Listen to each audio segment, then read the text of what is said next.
Selamat pagi rekan-rekan sekalian, salam sejahtera untuk kita semua. Perkenalkan, nama saya adalah Tita Indriana dengan NIM 27024 33424 dari jurusan Teknik Industri.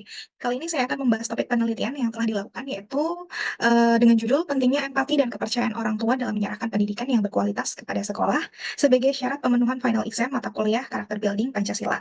Langsung saja yang pertama, yaitu latar belakang. Latar belakang penelitian pentingnya empati dan kepercayaan orang tua dalam menyerahkan pendidikan yang berkualitas kepada sekolah, yaitu dalam dunia pendidikan, orang tua memiliki peran penting sebagai pendamping dalam membantu anak meningkatkan prestasi, sementara guru dan sekolah bertanggung jawab dalam proses pembelajaran. Namun dalam proses pembelajaran yang efektif diperlukan sinergi antara guru, orang tua, dan lembaga pendidikan. Namun, belakangan ini sering muncul kasus di mana guru berurusan dengan hukum akibat dilaporkan oleh orang tua. Sebagai wali murid, apabila terjadi ketidaksesuaian, diperlukan kedewasaan untuk menyikapi, serta menjaga norma dan etika dalam menyampaikan keluhan agar tidak menimbulkan ketegangan. Pendidikan yang berkelanjutan juga perlu didukung oleh semua pihak, terutama orang tua, di mana keterlibatan orang tua sangat penting dalam pembelajaran di rumah. Namun saat di lingkungan sekolah, orang tua sebaiknya, mempercayakan tanggung jawab pendidikan kepada sekolah dan tidak perlu melakukan intervensi yang terlalu berlebihan. Menghormati peran guru juga membantu menciptakan lingkungan belajar yang kondusif. Oleh karena itu, pada penelitian ini dilakukan dengan tujuan untuk memahami pentingnya empati dan kepercayaan orang tua dalam menyalurkan urusan pendidikan kepada sekolah. Dengan dukungan dan motivasi yang tepat dari orang tua, maka tujuan pembelajaran dapat tercapai secara optimal. Selanjutnya, yaitu rumusan masalah. Rumusan masalah yang menjadi dasar penelitian ini adalah yang pertama, mengapa kepercayaan orang tua terhadap pihak sekolah penting dalam keberhasilan pendidikan, dan bagaimana cara membangun komunikasi yang efektif antara orang tua dan pihak sekolah untuk mendukung pendidikan anak, serta bagaimana hubungan antara orang tua dan sekolah dapat mempengaruhi perkembangan sosial dan emosional. Hasil temuan lapangan yang ditemukan dalam penelitian ini adalah berdasarkan wawancara dengan narasumber baik dari orang tua maupun tenaga pendidik yang telah dilakukan dalam penelitian ini, ditemukan bahwa kepercayaan orang tua terhadap sekolah ini memiliki peran penting dalam keberhasilan pendidikan anak. Sebagian besar orang tua sudah mempercayakan sistem pembelajaran kepada sekolah secara sepenuhnya, tetapi masih ada juga orang tua yang melakukan intervensi terhadap kebijakan metode pengajaran dan justru dapat menghambat proses pendidikan di sekolah. Temuan lain yaitu dukungan orang tua dalam pendidikan anak ini terbagi menjadi dua aspek, yaitu dukungan emosional dan dukungan material. Selain itu, ditemukan juga bahwa orang tua perlu memahami perannya, yaitu sebagai pendukung, bukan pengontrol, di mana masih ada beberapa orang tua yang belum sepenuhnya memahami batasan antara mendukung dan intervensi yang terlalu berlebihan.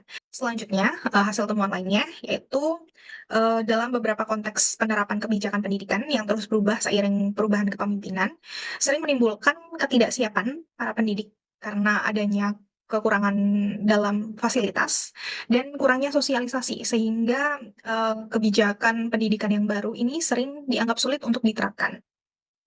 Sebagai contohnya, saat ini ada kurikulum Merdeka yang pada dasarnya bertujuan untuk membentuk jiwa entrepreneur dan revolusi mental, namun masih mengalami kendala dalam implementasi karena keterbatasan sosialisasi dan fasilitas yang kurang memadai.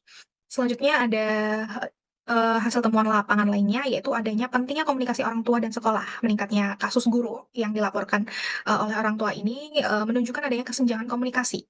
Dan cara untuk meningkatkan ya komunikasi antara orang tua dan sekolah ini perlu dilakukannya diskusi rutin seperti forum ya antara orang tua dan sekolah. Dan ada juga solusi lain yaitu berupa penerapan consent form sebagai kesepakatan awal dalam pendidikan ya dengan antara orang tua dan anak untuk mencegah adanya konflik yang berisi tentang batasan-batasan apa yang boleh dan tidak boleh yang dilakukan dalam pendidikan dan pendisiplinan anak di sekolah.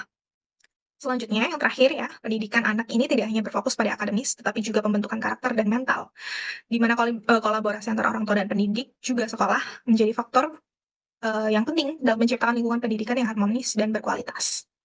Selanjutnya, dari hasil temuan lapangan dan penelitian yang dilakukan, didapatkanlah solusi yang ditawarkan yang mungkin dapat diterapkan, yaitu yang pertama adalah meningkatkan kepercayaan orang tua terhadap sekolah dengan cara sosialisasi rutin dari sekolah kepada orang tua untuk menginformasikan sistem pembelajaran dan kebijakan sekolah yang diterapkan. Selanjutnya, memberikan pemahaman kepada orang tua bahwa kepercayaan pada sekolah dapat meningkatkan efektivitas pembelajaran di sekolah juga. Selanjutnya ada membangun komunikasi yang efektif dengan mengadakan pertemuan rutin antara orang tua dan guru seperti forum diskusi atau konsultasi akademik antara guru dan orang tua. Ada juga selanjutnya ada juga penawaran consent form yang sebelumnya sudah dibahas, yang berisi kesepakatan awal antara orang tua dan sekolah mengenai metode pembelajaran dan cara mendisiplinkan anak dan batasan apa yang boleh dan tidak boleh dilakukan dalam pendidikan anak. Yang terakhir ada menjaga keseimbangan peran orang tua, di mana orang tua ini perlu membedakan antara dukungan dan intervensi yang berlebihan sehingga orang tua dapat mendukung pendidikan anak secara penuh di sekolah tanpa mengganggu kebijakan yang telah diterapkan oleh sekolah. Selanjutnya ada refleksi pribadi atau refleksi diri, di mana dalam penelitian ini didapatkan beberapa hal yang dapat dijadikan refleksi diri.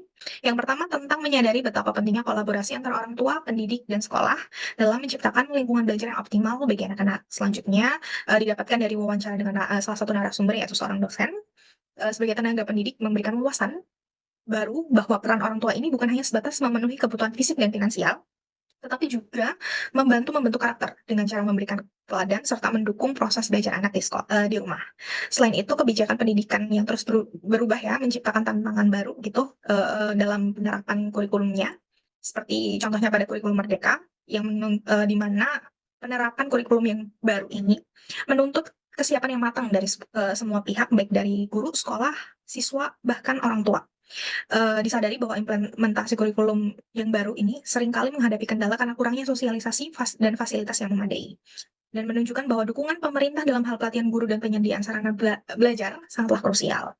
Salah satu hal yang paling menarik yang dapat dipelajari yaitu tentang pentingnya komunikasi yang baik antara orang tua dan guru. Maraknya kasus guru yang sebelumnya sudah dibahas ya, yang dilakukan tua murid, menunjukkan adanya kesenjangan komunikasi dan kurangnya transparansi antara sekolah dan orang tua murid. Gagasan mengenai consent form juga dapat dijadikan sebagai solusi ya untuk untuk menghindari terjadinya kesalahpahaman dan bisa menghindari terjadinya kesalahpahaman antara orang tua dan guru. Dari proyek penelitian ini dapat diambil kesimpulan bahwa pendidikan bukan hanya tanggung jawab dari sekolah, tetapi juga memerlukan keterlibatan aktif dari orang tua. Empati dan kepercayaan orang tua kepada sekolah merupakan fondasi yang penting dalam menciptakan pendidikan yang berkualitas dan berkelanjutan bagi anak-anak. Sekian presentasi dari saya. Mohon maaf untuk kurang dan lebihnya. Sampai jumpa di kesempatan selanjutnya. Selamat pagi, salam.